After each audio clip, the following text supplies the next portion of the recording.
society, political leaders are selected through election. And the real thing is that political parties and candidates present themselves to the electorate for votes. And when presenting themselves, they put out information. Propaganda and politics have always been together for a very long time. But that is why in the past, if you look at the ownership of media houses, you see political coloration, and it's all over the world, really. If you want to dominate politically, you have to dominate the media. And I think it's clear politics 101. And so, every politician tried to, and political party tried to influence things. So, in the advanced democracies, you see some news houses, you will know what position they will take. Fox News. You know. But I think in the recent past, the issue of the social media, has made everybody a journalist, and has also increased the level of misinformation and disinformation. When we're growing up, when you see anything with pictures, you believe. But today, if you see anything you believe, you'll just be in trouble. I was just sharing in the previous program we're in that I was on the social media one day, and I saw a picture of a youth couple, pregnant, a lady pregnant. Picture was there, and they put the picture there that one of my friends has impregnated her. So I was alarmed, and I picked phone, and I called them. I called him, and they started laughing. There was nothing whatsoever about us, And in elections, I'm sure the panelists will address many of these issues. There are a lot of disinformation, confusing the electorate. In fact, during, even right from the primaries, the first disinformation is to, if you are a candidate, an aspirant, to tell them that you are the adopted candidate, whether it's true or not. In fact, some people have held a situation where somebody took a phone. He said, yes, sir, yes, sir, yes, sir, thank you very much, sir. And he just announced to his supporter that they have adopted it, and they started party. And there was no phone call whatsoever. But that increases the confidence of the followers. But the person didn't win, So there is no alternative to doing things the proper way. And I think the key thing is that every stakeholder has a role to play in this. So as the panelists talk about tackling disinformation in elections, they represent, the panelists in this panel represent different stakeholders. So I really want to, in addition to what they are prepared to tell us, they should spend some time to tell us the role of the stakeholder they represent in dealing with this issue of disinformation. Because at times, when you see what is happening in the social media, and given our background as human rights activists who want freedom of information, free speech, you want to, say, can you really allow this free reign without any form of control? I don't know whether I'm communicating.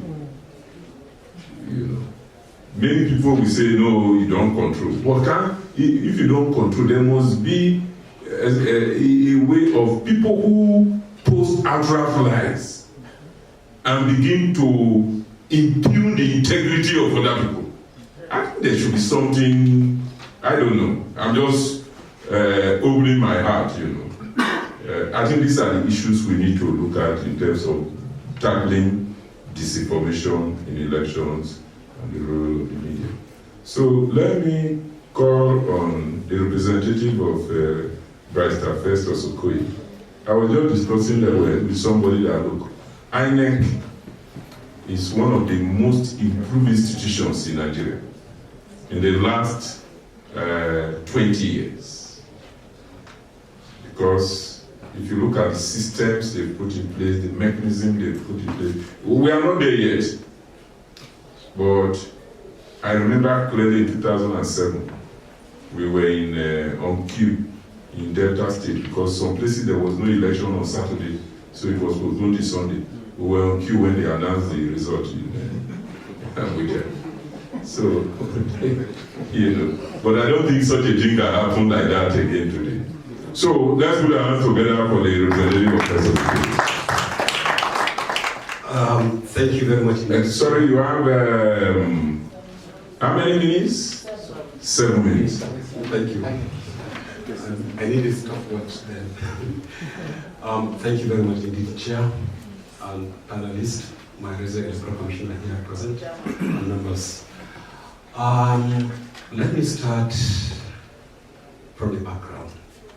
I think on early hours of Saturday, 16th February, when the Commission announced the rescheduling of the 2019 elections, obviously something telling you that the room for fake news, for misinformation, for disinformation is wide open. But in INEC, the approach has always been that for you to checkmate fake information, misinformation, disinformation, is to provide information ahead of those that will manufacture the fake information, the wrong information against or about you. And I think that is exactly what the Commission has done. Since the rescheduling of the elections on that early hours of Saturday, the Commission under the current leadership consistently briefed the media on daily basis until the day it declared the results. That in a way tells you that the Commission is conscious, is sensitive, that imagine if no information was coming from the Commission, not only the social media, perhaps even the conventional media, for want of information or for lack of information, may likely fall victim of any form of maneuver, any form of wrong, fake information, and may likely share it. But you all have witnessed that at 3 o'clock on the dot, every day, the chairman and all commissioners are at ICC International Conference Center to brief Nigerians about the status of the electoral process. But you know what? On one of the days, there was still a fake news circulating that the chairman INEC has stepped down. If you read the caption, you think that is a good story, is a story to believe. But when you read it, they now add, he stepped down from his car. Just to tell you that people are looking for information to share, regardless of what the information is about. Now coming back to the critical thing.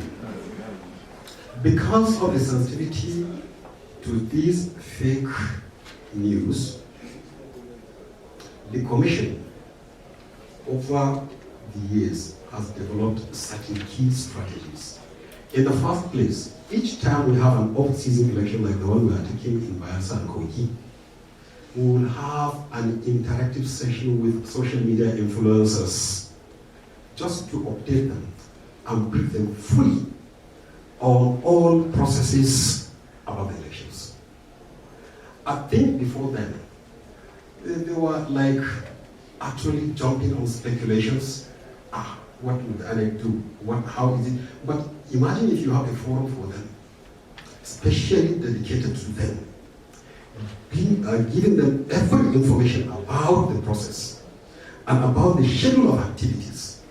I think it goes a long way at informing them on the nitty-gritty of the process, nitty-gritty about how and when an event is scheduled to take place. Apart from that, in trying to combat fake news, just of recent, with the support of Electoral Center, European Center for Electoral Support, the Commission has just established a full-fledged media monitoring section where we'll be following up on all information, particularly on social media and electronic media. The print, we have been having it all along, every time, every day. We review at least 15 national days just to get in touch with what is said. I always ask my staff what was said about us or against us. But the social media is entirely a difficult process. It was said over and over this morning that if you're trying to fact-check information on social media, all of the Wayback Machine that we have talked about, I think courtesy of CDD, we've had some trainings with you, and some of our staff have actually learned some skills on how to do that. We had a similar training for staff of Kogi and Bayelsa State, along with some headquarter officials, on media monitoring. When I say media, I always refer to both the conventional and, of course, the social media that is becoming a problem. In the morning when I was having the privilege of being on the side of the podium, representing the commissioner, I said it, that the challenge of everyone becoming a journalist has already placed us on the receiving end. Somebody who doesn't know how to give a right story is now a reporter, is now the editor of his own stuff, and has become a publisher by uploading whichever sentiments he wishes to upload. So it's like making everybody a victim. They consume hook, line, and sinker of everything that is published in the social media. Unfortunately, the youth always patronize those platforms. I like the advocate in the morning who said that perhaps a legislation is required to regulate some of the practices. Of course, going forward, discussion will reveal which aspect of the processes or the practices need to be regulated through legislation. But I believe that in as much as the commission and the current commission of INEC is concerned, efforts being made to checkmate or to tackle, or at least to put up a good response to all insinuations about social media, about fake news as prevalent in the social media, I can say has so far been a good attempt. And I like the commendation by the chair of the panel that he said, for now the commission is the most improved public institution. One of thank you. I think this shows that INEC has not only been living to its expectation of delivering free, fair, and credible elections, but also becoming more sensitive to happenings in the society. Of course, the Commission cannot stand in isolation, looking at all of the things that are happening in the modern world pertaining to information management. Is a lot of concern to Commission that we have to harvest those critical information and respond to such information appropriately. I said it in the morning that, of course, CDD was the agency that did the fact check and responded to that. That what happened? That the US Embassy in Nigeria has extended its visa to this and so on INEC chairman, commissioners, and other officials. Well, those that are behind that story know the mission or why they said so, or what they wanted to achieve with that. But for the commission, that had never happened. Good enough, it was not even the commission that did the fact check to respond or react. It was another agency, the CDD. So, what I want to say in essence is, like has been presented by all other speakers, that actually fake information creates a lot of concern to all of us, every stakeholder, and is something that we should collectively try to fight and discourage from having it in all of our places. Thank you very much. Can we give him a round of applause? INEC is engaging in proactive release of information, daily briefing, media monitoring. Let's go to the citizen arm of government. That is NOA. Please put your hands together for my teacher. He taught me Mazi's theory of the state.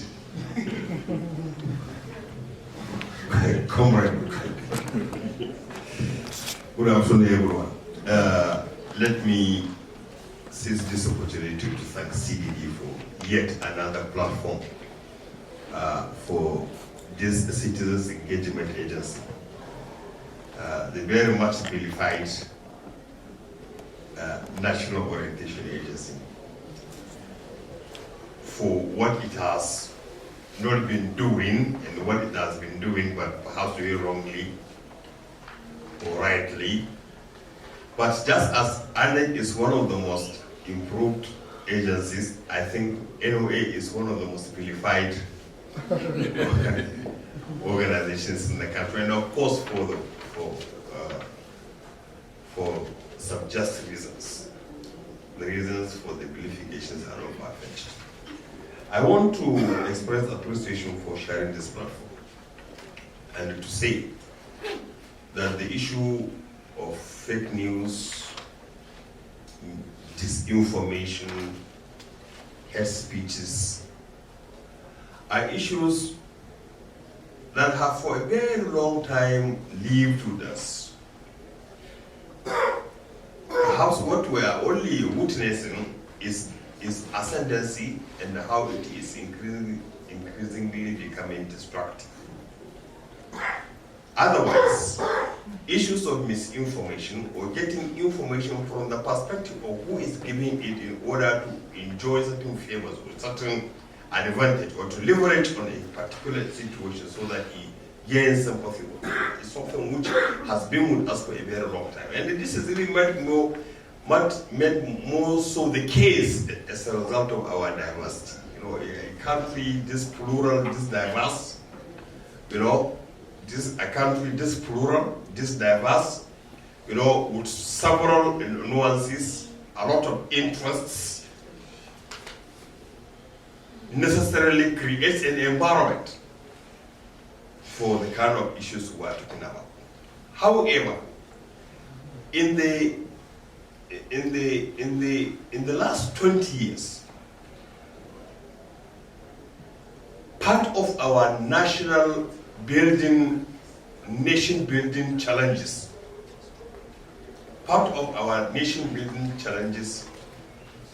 have been the lack of consensus, especially by the political and the governing elite, to create a national identity, distinct from primordial sectional identity.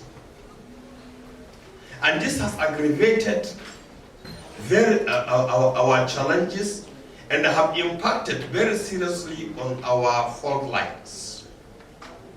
What do they do?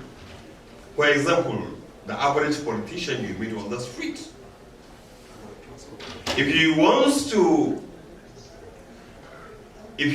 to leverage on numbers for purely self-serving purposes, he or she appeals to religious sentiments. If he wants to leverage on emotional attachments, he or she will appeal to ethnic sentiments. And when the sentiments are being leveraged upon, they are being leveraged upon in such a way that they are being corrupted and sent out to the public to misinform, to disinform, to send fake and non-existent realities. This has been our reality as a country, and the incidences of what we had known to be fake news or misinformation or jaundiced information are now assuming drastic destructive perspective, so much so that it's impacting on our national cohesion, it's impacting on the integrity of information that is being sent out to the public, it's impacting on even the legitimacy of institutions that are sending out this. Now, what does the National Orientation Agency as a citizens engagement agency does? It has been doing a lot. I know even before I was made the Director General, the NOA under the leadership of Mike Omeri, the person I took over from, had done a lot of sensitization. I have gone through their files, they have done a lot of engagement with online bloggers. They have done a lot of sensitization and advocacy with online news houses, with the formal media houses, both print and electronic. They have also put in place certain measures through collaborative efforts that will stem the tide of fake news and hate speeches. From 2016, when I came on board, the first thing we did in 2017 was to actually build on what had already been established, what had been attained by the agency. In October 2017 in Jos, we organized a stakeholder, a broad stakeholder round table, where we invited all the commissioners of information from the states to prepare them for what the National Orientation Agency would want to do through the instrumentality of their respective outlets. Because state commissioners of information have radio stations owned by their states, have television stations owned by their states, some have newspapers owned by their states, and if we are able to establish partnership, collaboration, and understanding from the perspective of a broader national responsibility, we can send out information, and this information will come out much more cheaply. The agency does not have the amount of money that is expected. Say, for example, to be carrying out a minute or 2 minutes of information dissemination on private television stations, or even on the public television station, even at a discounted rate. But through collaboration, through partnership, through appreciation of the need for collective responsibility and the national responsibility, we can leverage on these news outlets, newspapers, television, radios, owned by respective state governments, so that we can send out messages and they will help us to disseminate this information to their local communities through their local channels. This we were able to do, and at the end of it, collectively, we came out with another memo that we presented at the federal, the Information Council, which is the highest decision-making platform of the information ministry, or the information angle of the society. And that was in December 2017. Now in February 2018, we had another stakeholders here in Abuja. The whole idea actually is to bring out the issues to the fore, so that we realize that we have to have a society first. Identify who actually are responsible for what is the source of all this tenuous relationship that is, or tenuous situation that is coming to characterize our polity, which is threatening to dismember the country. That's what can we do in this era of simultaneity, in the internet, in this era of the internet culture, the culture of simultaneity, and the era in which you cannot gag, especially the social media, the way you would use the word gag, quote and unquote, on the conventional media. 2 or 3, are these instances of fake news and hate speeches only on the social media? No. They are as widespread on the conventional media as they are on the social media.